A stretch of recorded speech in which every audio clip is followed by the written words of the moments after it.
Assalamu alaikum. Mr. Moderator, our distinguished guests, brothers and sisters, our friends and our enemies. We're talking about like literally hundreds and hundreds and hundreds of years of evidence of this. And any old Joe Blow can look it up. You know what I mean? Look up the Moors in Europe. Do you know what this Renaissance age was? Uh-oh. It was black Africans going into Europe when Europeans were in something they themselves termed the Dark Ages. They were living in caves like animals, not bathing, not washing. You know what I mean? All the kind of stuff. It was black Africans who ruled Europe for 800 years in Spain, who brought them out from the Dark Ages into the Light Ages. It was the bright ages of what? Not just any old black Africans, not the African spiritual black Africans, Muslim Africans. The Muslims, the same Muslims saying that, you know, black people make Islam. No, it's Islam that made them better. And they went and they spread this, they went and they brought the Islam to Europe, and they made Europe better just by being Muslim. Their presence made Europe better. Go ahead. It's your young line. That's a fact. But you know the haters out there gonna say, "Oh, you're stealing my culture. Why are you stealing my culture?" No. The Moors were predominantly black people or African people, whatever they want to call it. I actually uploaded my DNA results on this thing called mytrueancestry.com, right? And they found they compared my genetics to, it says African Muslim in Sicily, you know, that whole Mediterranean region. And the genetic distance, I kid you not, is very, very close. And which would make perfect sense, because during the Spanish Inquisitions, right, the whole point of the Spanish Inquisition was something like this going on today. Like you see how Donald Trump is trying to kick out all the Mexicans and the Haitians. That's a Spanish Inquisition. They were kicking out. How do you know they're Muslims? Because you're dark skinned. Okay, that's how they knew. Okay, because they're black, right? So they kicking them out. They end up in Western Africa, like in Mauritania and Morocco, these type of places, right? Slave trade happens. The next thing you know, you got the DNA in your, like, that makes perfect sense to me. I'm just saying. It makes sense to me. I'm not to brag or anything. I'm not bragging. I'm just recently finding this stuff out. I have a haplogroup that goes back to Spain. So, but you look at me, I'm dark as hell. You know, I'm just as dark as you are, Bilal. You know, so like, how do people reconcile that? And then on top of that, there's a series called The Spanish Princess on Amazon Prime, and there's this black Muslim, African Muslim, if you will, or more, if you will, and he was called by, you know, the white folks. The whole setting is medieval, like Europe, when, you know, the Moors are were around, and, you know, Prince Charles, not King Charles and all that stuff, King James and all that was going on. That's the setting of the series. And basically one of the the English guys, white guy, called the black guy a Moor or Saracen. And he I forgot the guy's name himself, but he was Spanish. He was a black guy, but he was speaking Spanish, had the old English accent, the Spanish accent and everything. And he was interested in this black Christian lady, also in Spain. And he said something along the lines up with the Spanish Inquisition. He said Moors and Jews were kicked out, and they were going for our family, people that look like us. And he pointed to the black. He was a Jew, but, you know, she converted to Christianity because that's what was going on. It was exactly that. This was the a very large phenomenon that was happening during the Spanish Inquisition. The Jews, because they're white, they would convert to Christianity, but the Muslims, they couldn't hide. There's no way to hide, right? Because they were black. Okay, they were black. An entire play by Shakespeare was made about Moor, Othello. Right. He wrote about this.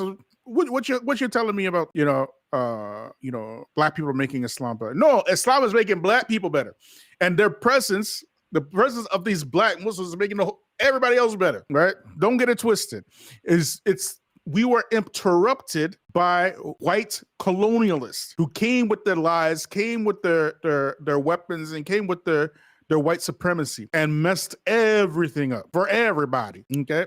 But anyways, let's keep watching, y'all. People make Judaism better, but I guess if you the white version of Judaism versus the black version of Judaism, I mean, the white version of Judaism is to bomb and kill as many people as possible as a religion. Black version of Judaism is to call white people the devil on the corner in the Power Ranger suit.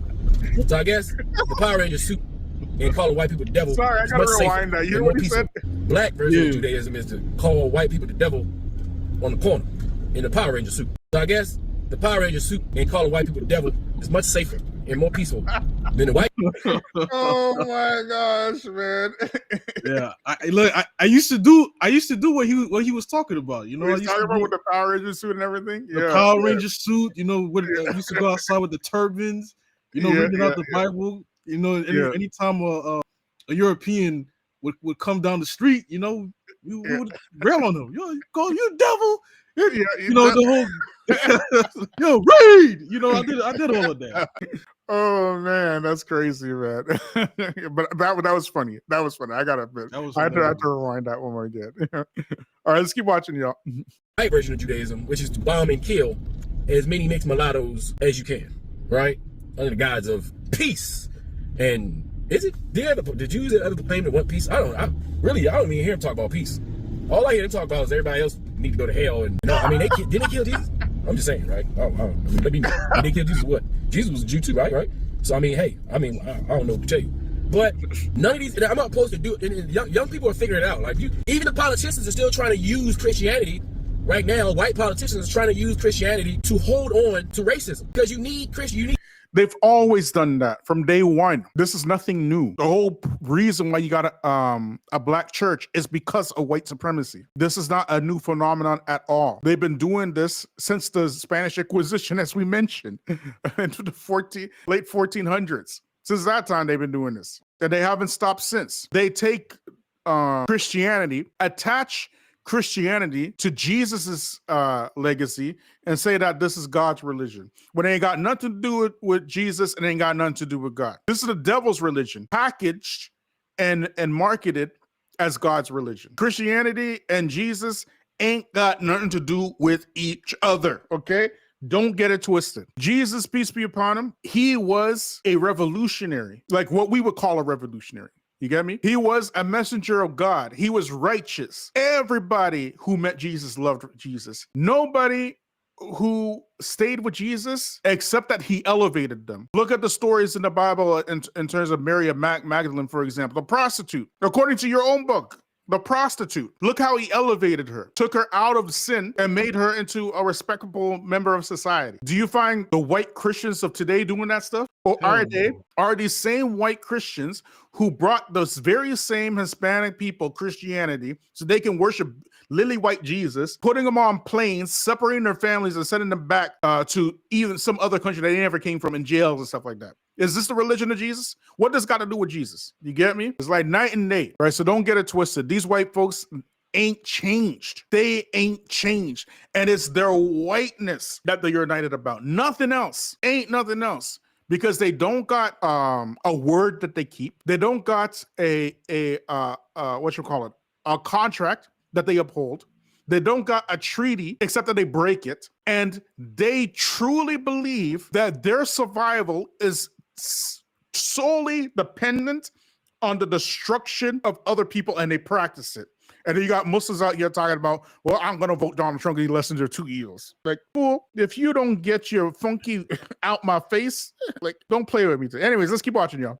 Like, racism, because it doesn't actually make sense and it doesn't stand on its own, it's like if you wanted to bake a racism cake, the ingredients to just have is not going to work. You need something that's going to let it stick. You need something that's going to make racism stick, right? So you need something that's going to bind it. So you need to put Christianity in there. You got to put Christianity because you need a fantasy and a story and characters that you can get them poor white folk who are suffering to relate to, so that they can take that and say, look, you know, Jesus, you know, good white Jesus would do this. They want the peasants the white peasants, the white trash, they want them to act like Jesus. That's the thing. They want you to act like Jesus while they act like the Romans, so they can beat your ass and they can abuse you and you ain't gonna do nothing there with the cross and allow it to happen. Like as if you were dying for everybody else's sins. They want you to emulate that. Turn the other cheek. Let me take advantage of you. Because at the end of the day, you'll be rewarded because God God is going to take care of you when you die. So what they telling you is, you born, right? You're automatically a sinner. You are a fresh spirit, right? But when as soon as you get here, you some sort of abomination, and some dude died for your sins a long time ago, but yet you still a sinner now somehow. Paper gold. You see, black folks are chumps. If America were to tell you to bring all the rocks in this country to her, and she'll give you $1 million for it, you'll do it. And the next day she'll tell you we're using rocks for currencies, chump.